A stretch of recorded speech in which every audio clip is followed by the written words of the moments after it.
Kana hintuan nga na sila eh. Huwag mong pakialaman yan, kaya hindi yan inyo. Ako, fiscal ako. Ang alam mo, minalbers nila yung pera eh. Ang naiwan kasi 29 billion lang. Out of the 89, 29 na lang. Saan ang pera namin? Ano, ibalik mo, wala mong pera. Maghiram nga ng pera eh. Ang gobyerno na ito, walang project. Wala kang nakita ng project. Maintenance na lang. Kasi ayuda, ano yan, akap, ayuda. Tupad. Yun, naubos doon.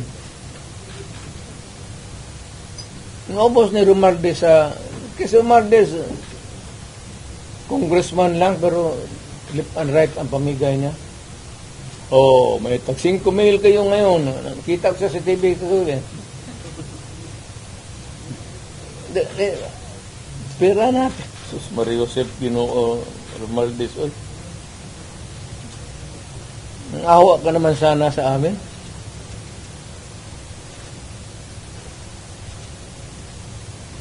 Yung 89.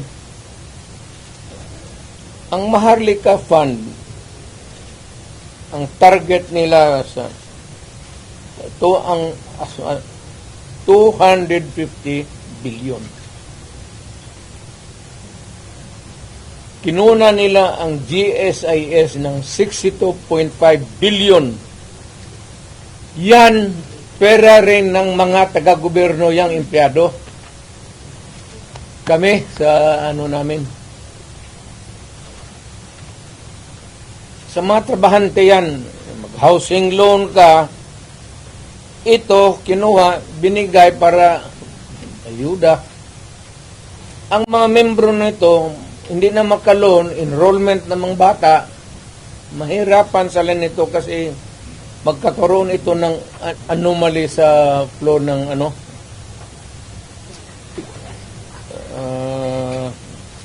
ang SESS, kinuha rin 62 billion. Private rin yan.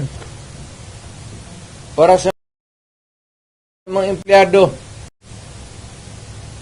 LBP 62 billion. DBP 62 billion. Kaya yang sa sundalo, pati yung retirement nila patayan.